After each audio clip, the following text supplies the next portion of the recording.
प्रिय बच्चों, आज मैं आपको आपकी पुस्तक बसंत भाग 2 का अध्याय 9 चिड़िया की बच्ची पढ़ाने जा रहा हूँ। इसके राइटर हैं जैनेन्द्र कुमार। जैनेन्द्र कुमार प्रेमचंद के बाद के सबसे अधिक प्रतिष्ठित लेखक हैं। इन्होंने चिड़िया की बच्ची के माध्यम से आधुनिक समाज में जो सेठ लोग हैं, जो धनाढ़ लोग हैं, उनके शौक किस प्रकार के होते हैं, उनकी अभिरुचियाँ किस प्रकार की होती हैं, वो किस प्रकार की इच्छाएं पालते हैं, उसके बारे में लेखक ने यहाँ एक चिड़िया की बच्ची के माध्यम से बताया है। यहाँ एक सेठ माधव दास हैं जो बहुत पैसे वाले हैं। उनकी बहुत बड़ी कोठी है, संगमरमर से वो निर्मित है और उसमें बाग बगीचे लगे हुए हैं।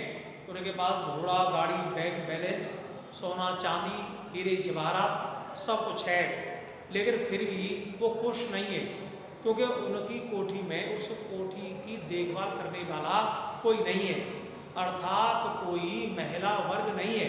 वो अविवाहित जैसे हैं, तो अविवाहित हैं या फिर वो जो उनका विवाह हुआ है तो उनकी पत्नी नहीं रही है, तो वो अधेड़ उम्र के हैं, 50 के ऊपर के हैं और नौकर चाकर सब कुछ हैं। मसनद के सहारे वो चबूतरे पर गलीचा कालीन बिछा करके बैठते हैं। तभी एक चिड़िया और उड़ करके उनके बगीचे में आ जाती है।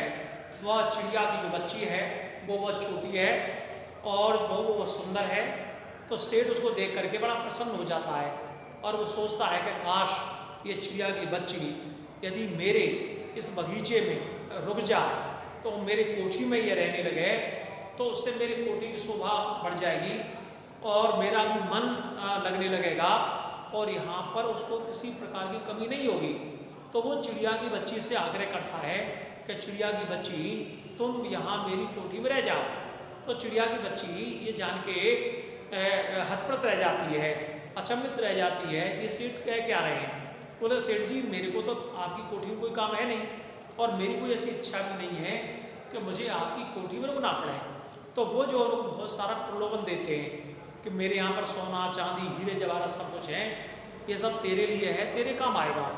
चिड़िया की बच्ची बोलती है, सेठ जी, सोना चांदी हीरे जवाहरात क्या होते हैं, इनसे मैं परिचित नहीं हूँ, मैं इन्हें जानती नहीं हूँ, तो मेरे लिए इनकी कोई आवश्यकता नहीं है। इसलिए और मैं वैसे ही बहुत छोटी हूँ, मुझे अपनी माता के पास जाना है, मेरी माता मेरी बाट देख रही होगी। लेकिन किसी प्रकार से जो सेठ है वो चिड़िया को अपने शब्द जाल में फंसा करके वहाँ रोकना चाहता है।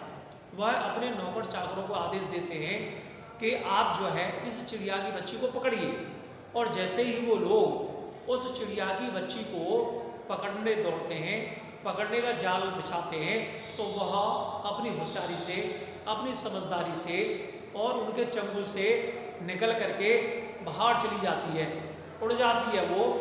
और सेठ की जो तमन्ना है कि एक चिड़िया के रूप में कोई एक सुंदर बालिका जो उसके यहाँ पर रहनी चाहिए थी, उसका मन बहलाने के लिए, वो अब यहाँ नहीं रही, वो उड़ गई है। तो ये चिड़िया की बच्ची ये संदेश देती है कि जो बड़े लोग हैं, ये जो धनाढ़ लोग हैं, इन्हें अपने मन पर, अपनी इच्छाओं पर इन्हें नियंत्रण रखना चाहिए। और जबकि ये बाबा के उम्र के और हो जाते हैं, फिर भी इनकी इच्छाएं अतृप्त रहती हैं, तो इस प्रकार का जो काम है वह उन्हें शोभा नहीं देता है, उनके लिए वो अशोभनीय है। तो उन्हें इन सब बातों का परित्याग समय रहते कर देना चाहिए। क्योंकि कोई बच्ची है उसके लिए अपनी माताजी का, अपने पिता का, अपने हमउम्र बच्चों का मूल्य है, न कि उसके लिए सोने चांदी हीरे जवाहरात, घोड़ा, बंगला, गाड़ी, नौकर चाकर, उसके लिए इसका कोई मतलब नहीं है, इससे उसको कोई लेना देना नहीं है। तो प्रिय बच्चों, आज बस इतना ही पर्याप्त है। धन्यवाद।